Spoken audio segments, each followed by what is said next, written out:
I would now like to introduce Father Wayne Paysse, who we have asked to speak today about the Black and Indian Missions Office. Father Paysse is the Executive Director of the Bureau of Catholic Indian Missions, the Catholic Negro American Mission Board, and the National Black and Indian Mission Collection. He was appointed to this role in 2007. Father Wayne also serves on several national boards, including the Sioux Spiritual Center in South Dakota, the St. Francis Indian Mission Board in South Dakota, and the Sisters of the Blessed Sacrament Shrine Board in Pennsylvania. Father Paysse serves as a consultant to the Bishop Subcommittee for Native American Affairs and collaborates with the Black and Catholic bishops. He spends much of his time traveling across the United States, engaging bishops, religious superiors, teachers, diocesan directors of ministry offices, benefactors, parishioners, parents, and students to encourage support for the missionary outreach of the Church on Indian reservations, urban centers, and Black Catholic communities. He attended Notre Dame Seminary and was ordained in 1987. As a priest in the Archdiocese of New Orleans, Father Paysse served on the Archdiocese Priests' Council, was appointed Archdiocesan Director for the Propagation of the Faith, and served as a spiritual director and adjunct instructor for the church administration at Notre Dame Seminary. Father Wayne has asked to start his presentation with a short video.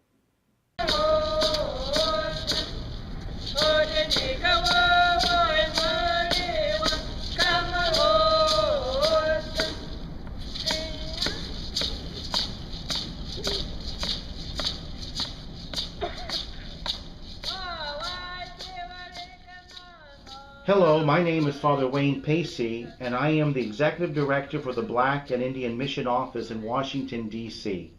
In 1884, the U.S. bishops established the Black and Indian Mission Collection at the Council of Baltimore for the sole purpose of sharing the gospel of Jesus Christ with American Indians and African Americans. As a catalyst for launching evangelization, long before she was a mother foundress of the Sisters of the Blessed Sacrament, Catherine Drexel, known today as St. Catherine Drexel, and the U.S. bishops wasted no time in strengthening the mission outreach to Indians and Black Catholics.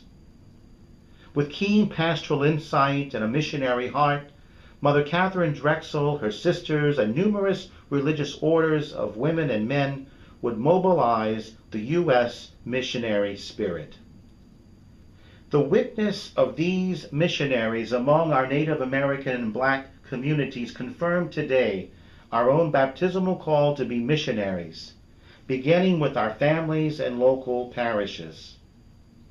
Often we think of missionary work across the ocean in a foreign land, and certainly there is need to share the gospel with all people and all cultures, for we belong to a universal church. But often we forget that there is a great need here in the U.S., in our parishes, in our neighborhoods, on Indian reservations, in urban communities. How important it is for us to be conscious of the needs of our brothers and sisters in our backyards. As Native American Catholics, especially those of us who are urban Catholics, who don't live on reservations or in other large Native American communities, it's really important for us to have the diocese encompass our ministries. We have many Native Americans in the Diocese of St. Petersburg. And since 1993 have been in the Duluth Diocese, working among the Anishinaabe there. Through a wonderful grant from the Bureau of the Black and Indian Missions, we're able to begin the department, which I am the director, and servicing the 5 Indian reservations. My name is Sister Gloria Mary Abumagu of the Congregation of the Handmaids of the Holy Child Jesus.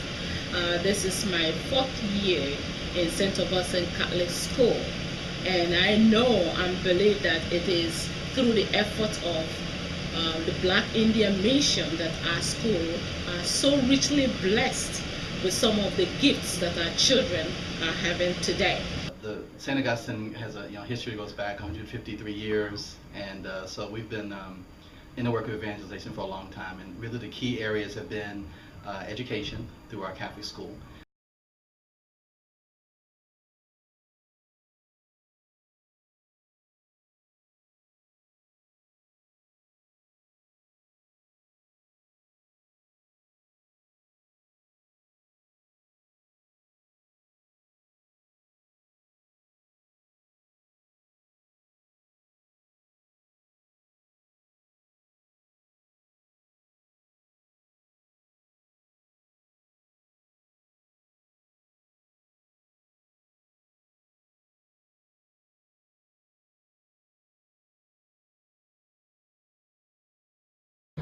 It helps to pay for catechesis, things that we need within our missions. One of the things that is so important in our ministry is one of our places called St. Peter's Parish, where there is located St. Peter's School in the little town of Paysse. And that school is the only Catholic school left on our reservations these days. And that school would have to close if we were not getting the amount of aid and assistance that we receive from the collections of the Black and Native American missions. As Native American Catholics, we have a national office, and this national office serves all people, those in ministry with us, people of all cultures, and also of our tribes, and those who are interested in Native people, or interested in the Catholic faith, and interested in Native American Catholics. It's a pleasure to know that there's so many people who contribute to this fund to help us in our efforts for evangelization in various aspects of ministry throughout the Archdiocese of Washington and also in the United States of America. The monies that come to us from that source are used to evangelize and to fulfill our mission. Without the national collection, our efforts would be greatly diminished and compromised. Finally, I say thank you. Thank you for all you do to make a positive impact in the American Indian, Alaskan Native, and Black communities of the United States. Responding to our baptismal call to be missionary is a real grace in our lives. Please share this good news with your family and friends. Let us be mindful that by virtue of our baptism, we are missionaries. As Jesus was sent by God the Father, we too are sent to minister to our brothers and sisters. And so I invite you to join me as we continue this great legacy of evangelization across the U.S. Remember the Black and Indian Mission Collection. Remember the great work it accomplishes. Remember how important it is to stand in solidarity with the Church. Together, we celebrate our faith as Catholics.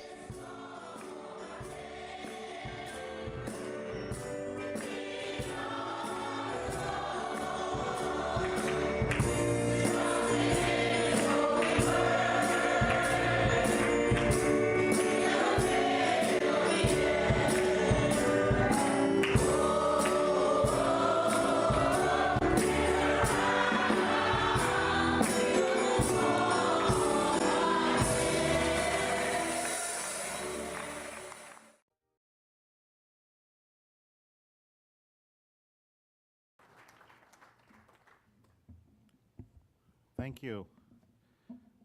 By the grace of God, we were able to show this video and his angels.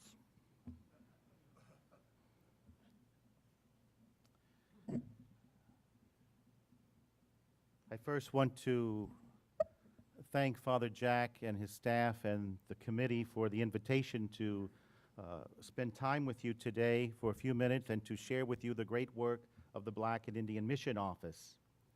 And of course, I join my prayers and efforts that with the Extension Society and with the Home Mission Office. This is our third time, I believe, Jack and Mary, that we are together promoting the good work of the home missions here in the U.S. And as I said in the video, people think when you mention the word mission or missionary that it's way across the ocean. Mission is right here. Mission is now. And Jesus was the first missionary. When I think of that, it's very profound in my reflections and my personal thoughts, how God the Father sent Jesus into the world to be the first missionary, to teach us first of all about the love of God for each of us. And as Archbishop Hannon used to say so often, each one of us are unrepeatable. There is no one else like us. And we're all needed in the kingdom of heaven. We're all needed in the world. We're all needed in planting those seeds that Father Barron mentioned yesterday, planting seeds. And I believe it was also yesterday, Bishop Thomas, in your address, you reminded us that the new evangelization is not about a formula or a program, but it's about a name, a very holy name, a name very precious to each and every one of us, and that name is Jesus, our Lord and Savior. To grow into a personal relationship with Jesus is the greatest gift we offer to the world, to the church, and to our brothers and sisters. The Black and Indian Mission Office, like Catholic Extension, like the Home Mission Office, exists for you, our bishops, exists for our faithful, for all those faces we saw in the video and the stories we heard since yesterday about the way people are served by our office support. We exist not for ourselves, but we exist for others. And this is the great lesson that Jesus brought to us, that we give ourselves for others, and that God abundantly blesses that sacrifice of self. And Bishop Morin, in his coat of arms, speaks to us about always walking humbly with the Lord. And God gives us that grace to walk humbly with him, because you know, as well as I, that great things are accomplished, miraculous things are accomplished in the work, in the missionary efforts of the church here in the U.S. As Mary said a while ago, we can't always give everything you ask for, but I know that we always try to give you something, and that's better than nothing.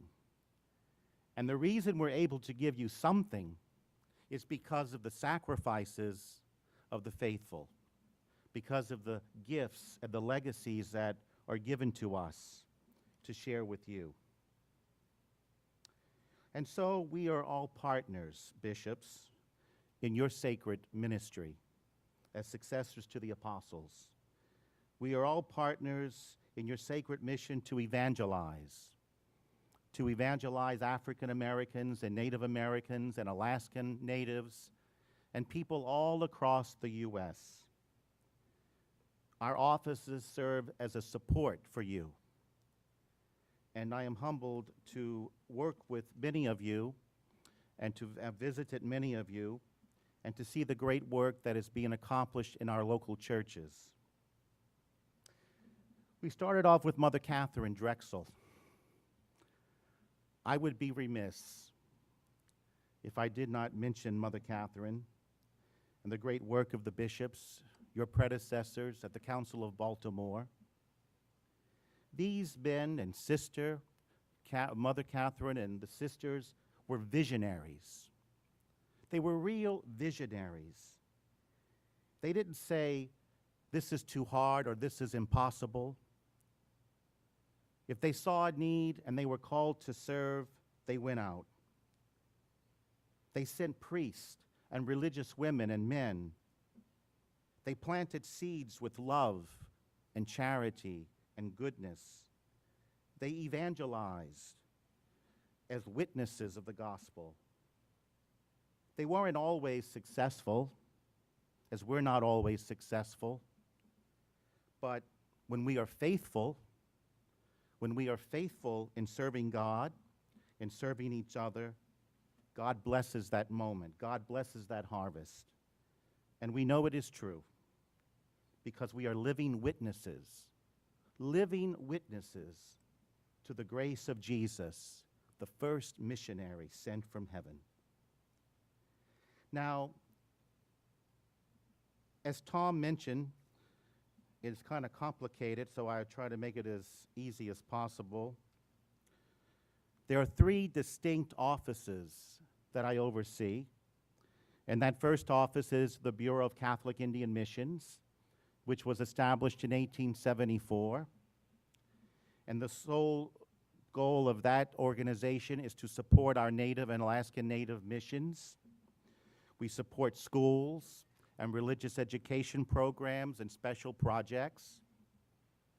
And then in 1884, at the Council of Baltimore, as you heard, the bishops established the first national collection for the U.S., today known as the Black and Indian Mission Collection.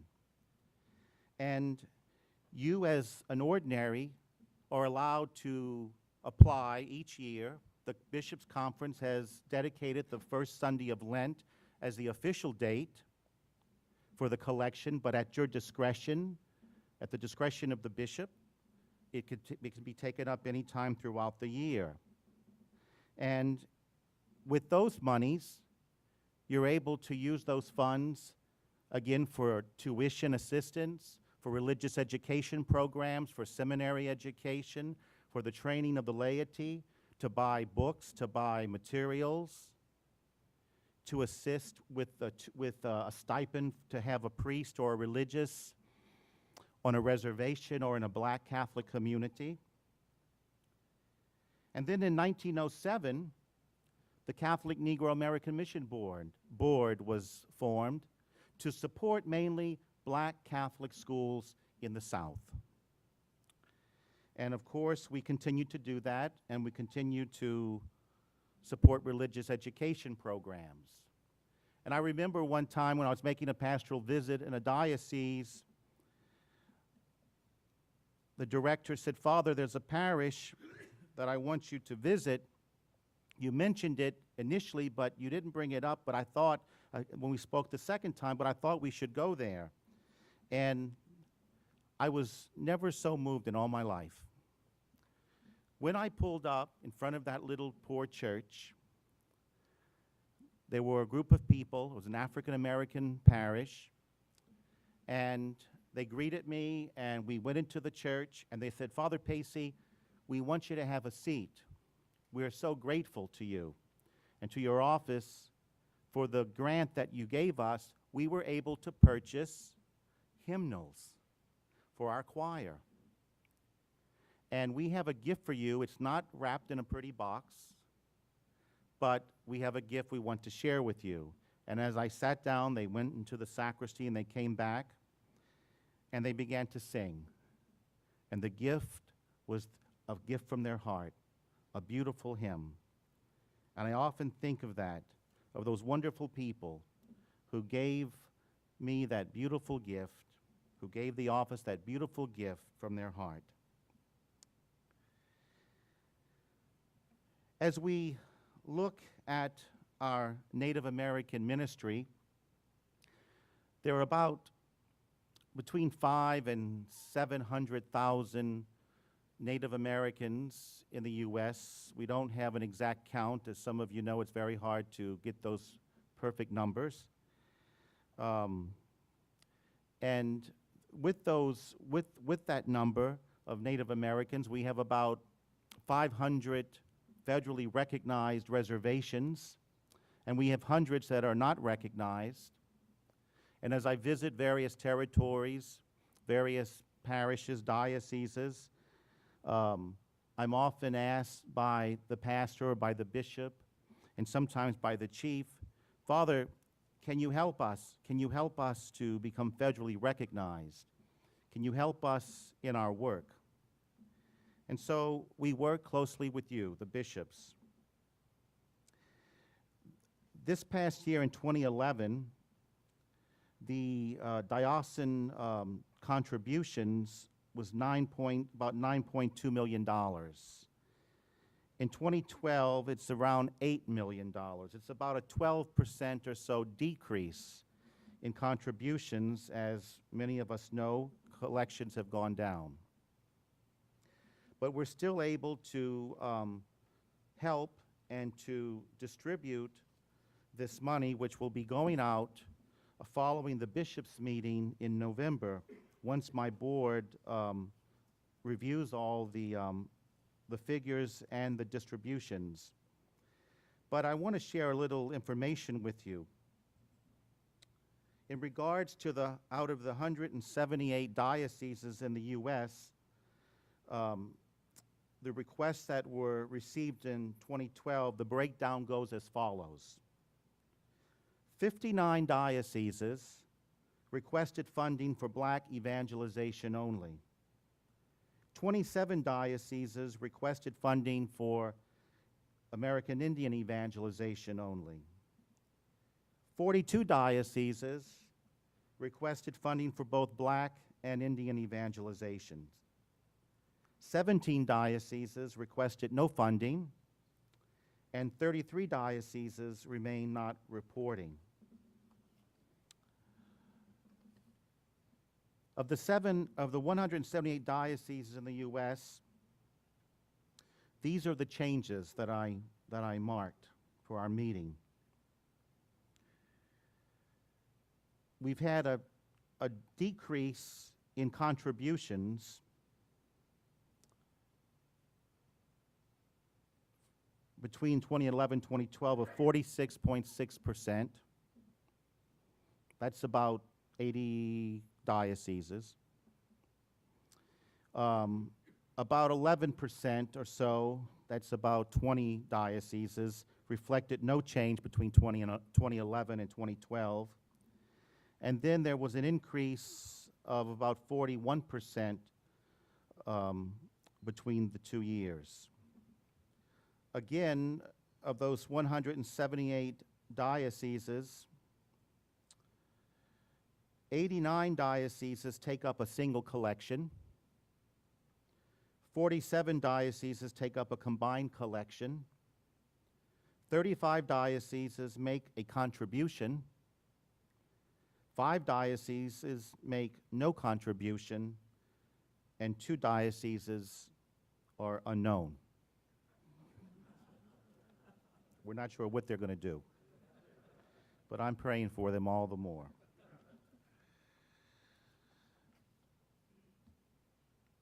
We continue to improve and to move with the times to better serve our dioceses in our black and Native American communities. We're in the process of updating all of our applications. And as you know or may not know, those applications can be obtained through our website. You can fill it out on the website, your diocesan directors or the persons responsible in your diocese for the collection. Also, we now have the applications for the school grants, which supports salaries in schools, and also we give out grants for religious education. Those also can be obtained from the website. And we're also revamping all of our promotional materials. We're in the process of having everything translated into Spanish. We are redesigning our website to make it more user-friendly and more interactive. And we hope to launch that new website in a few months. We also communicate, as the Home Mission Office and the Catholic Extension offices, we communicate through publications. They're all free publications. The Sentinel, which is the official publication for the Bureau of Catholic Indian Missions, that goes out about 3 times a year. And then we have what we call the Wind Messenger. That goes out to our cattery circles. Cattery circles are like sodalities, groups of people in many of your dioceses that gathered to pray for the canonization of Blessed Cattery. We'll talk about that in a moment, and just to grow in their own spiritual lives. And then we have two electronic publications, one for the Native American community called Dreamcatcher, and then one in the Black community called Nia, which is one of the 7 principles in the Swahili language. And one time when I was giving a presentation in a diocese, someone raised their hand and asked me, "Father, can anyone receive these publications?" Absolutely. They're not just for Black people or Indian people. They're for everyone. It's a way to evangelize. It's an instrument. It's a tool. We also are starting phase 2. It's in our 2nd year. We're doing a feasibility study to promote vocations to the priesthood and religious life. And also we're going to soon contact your diocesan directors, and we're going to look at offering training sessions to help promote the collection, because we feel that the more someone knows about it, and if you get someone up there in the pulpit to speak for 2 minutes after communion or at the discretion of the pastor, then people will more likely be generous as they can, and perhaps more so. The unfortunate thing, and I was sharing this with some of you because you asked me about this, someone asked, well, what about the materials? Well, unfortunately, many of our dioceses check the box that says no, I don't want the materials. And it's kind of sad that you don't. And I was talking to a bishop not long ago, and he said to me, I said to him rather, I said, well, you know, Bishop, although you don't have a single collection, if you have a single collection, you automatically receive the packets. But if you don't, you have the option of asking. I said, it's a shame, Bishop, because you can receive these materials. Well, Father, what's in these materials? Well, I prepare a suggested pastoral letter for the bishop, a suggested letter for the pastors to be put in the bulletin announcements, a fact sheet, and things of that sort to help promote the collection in your diocese. Also, I know that you're torn because there are so many collections. I'm not going to get into that discussion. That's between the bishops.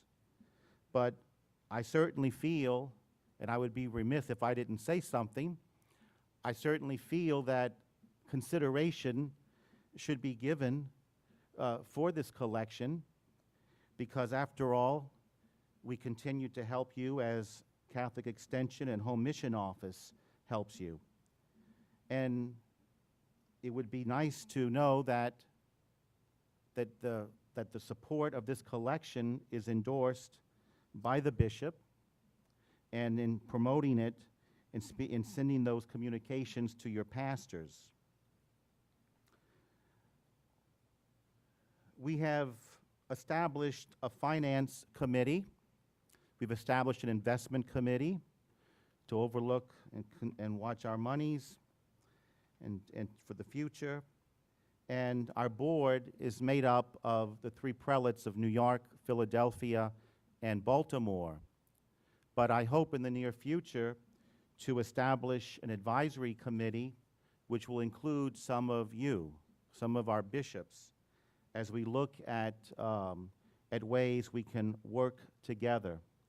And I hope that in the near future, Father Jack and Mary and I will be able to have a conversation to talk about a number of strategies that we can be of greater service to you in your local churches.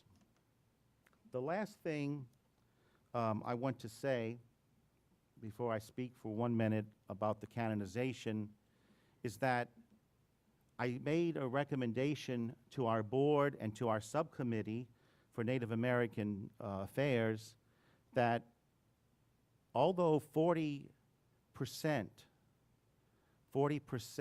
of our Native Americans leave the reservation and they're out in the communities, we need to start thinking outside the box. We need to start thinking of ways to reach out to Native Americans. I was at a meeting not long ago, and I brought my map. It shows all the reservations across the U.S. And the bishop was saying to me, I suggested that he might consider establishing a Native American ministry in his diocese. And he said, well, Father, I really don't have Native Americans. I said, I understand what you're saying, Bishop. You only know what you're told, and I understand that. I said, may I share something with you? So I took the map out. I said, Bishop, can you kindly point to your diocese? And when he pointed to the diocese, I said, Bishop, read what's under your finger. He didn't know he had Native Americans. So he was an instant believer. His eyes got like this. Father, I didn't know this. I said, well, this was a lesson for all of us. And I said to myself, you know what, Wayne? You need to do a better job in communicating with some of these bishops in regards to the Native Americans and the African Americans in their dioceses.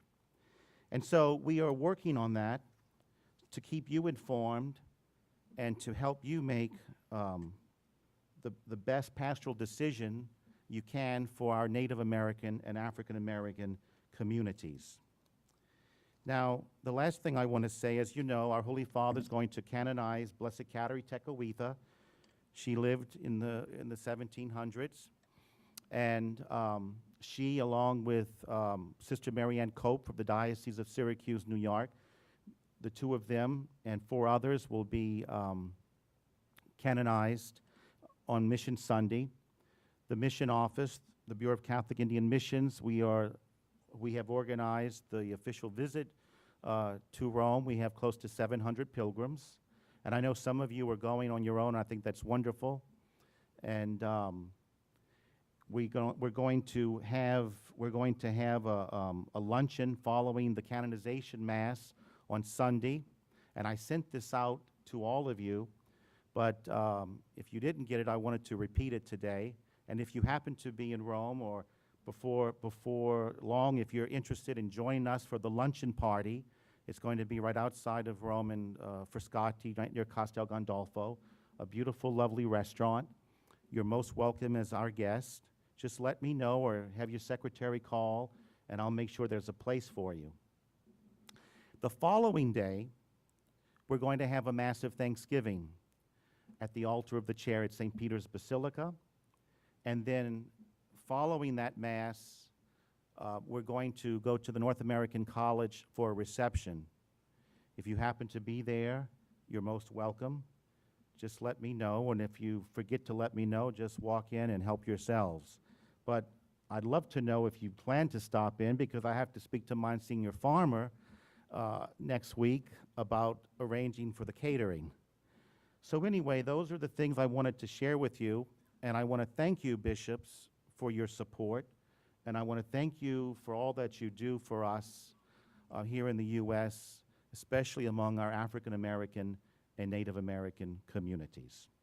God bless you.